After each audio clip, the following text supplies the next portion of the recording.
G'day. I'm going to talk today about psychotherapy, which is a very important possible treatment to improve mental health and work towards recovery. There are many kinds of therapies that range from providing important support, to which other treatments may be added, through help with changing thinking, feeling, behaviour, strengthening our sense of helping us develop our flexibility and resilience, and to help us resolve losses and traumas. In many other MOOC talks, you will have heard about how important relationships are for our development as a young person, and then throughout our life and for our well-being. I've talked about the way that they're shaped by our early attachment relationships and how at times of stress or trauma, much of our best recovery is done in relationships. We are social beings. Tony Corner has spoken about the way we connect with another person to creatively grow our sense of selves.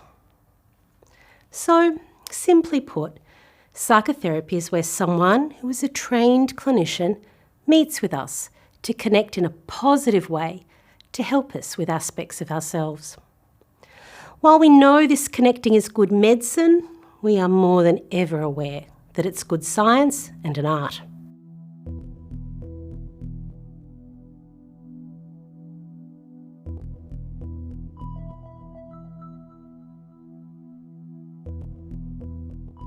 When some people think of psychotherapy, they think of psychoanalytic therapy, and that's certainly where we've learned a lot about psychotherapy. Sigmund Freud, in his work at the beginning of the last century, was trying to help people recover from troubling psychiatric and neurological symptoms.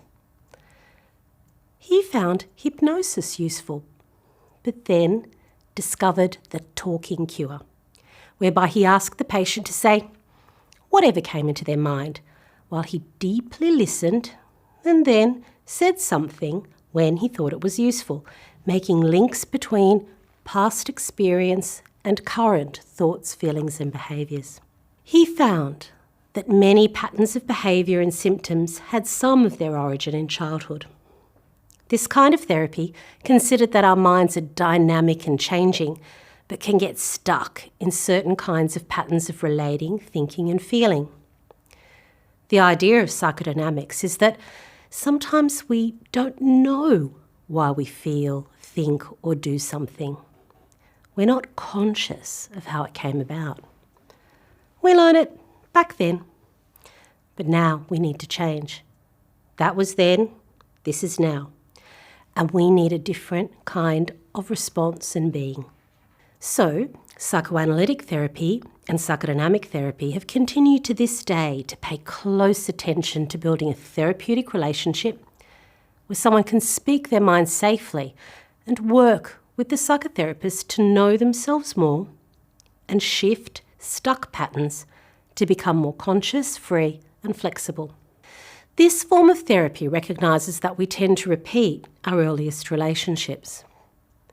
Those attachment templates we spoke about in an earlier talk can become activated in certain circumstances. The therapy offers a chance to notice when they are activated between therapist and patient, for example.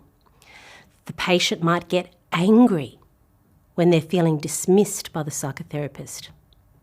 And together, they might come to realise that dismissing was something that, for example, the patient's father or mother often did. In feeling it, thinking about it, and reflecting on it together, the patient often shifts in how they feel and resolves some of that old hurt, and if hurt happens, learns to handle it more directly in the relationship. You can probably understand that this kind of close emotional and thinking work takes a sense of safety and trust. This is why most psychotherapies happen with an agreed contract about how we will meet. The participants usually try and meet at the same time and in the same place to build a sense of reliability and trust. When there are shifts in that frame, how we feel about it would be noted in a psychodynamic therapy and given meaning.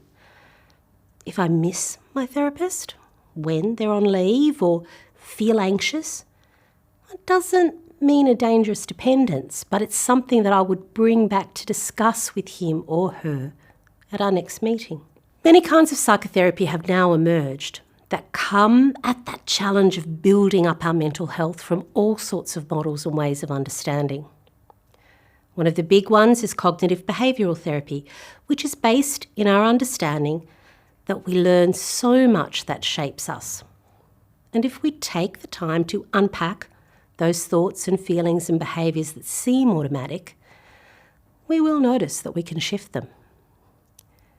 It is therapy that seeks to build us up through discussion, practice and homework. And the therapist can seem a little like a coach, encouraging us towards change and skill building and new learning while helping keep us on track. Other forms of therapy these days are based on mindfulness, and we have spoken about this. Other therapies acknowledge that we live and grow in families, and so the therapist engages with the family or couple to help those people live, love, work and play more comfortably together.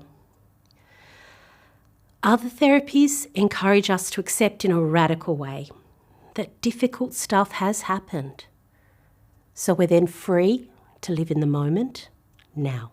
Now, you could probably realise that for some people who have never felt safe, psychotherapy can seem particularly daunting, terrifying even.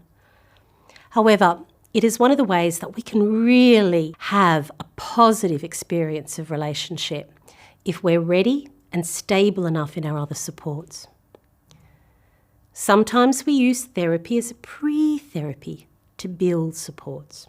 The keys to a successful psychotherapy for us as consumers, carers and clinicians is in knowing what the choices around therapy are, what the therapy is trying to achieve, having a good connection with a trained and supervised psychotherapist, and planning ahead for times that might be stressful or difficult with a good care plan.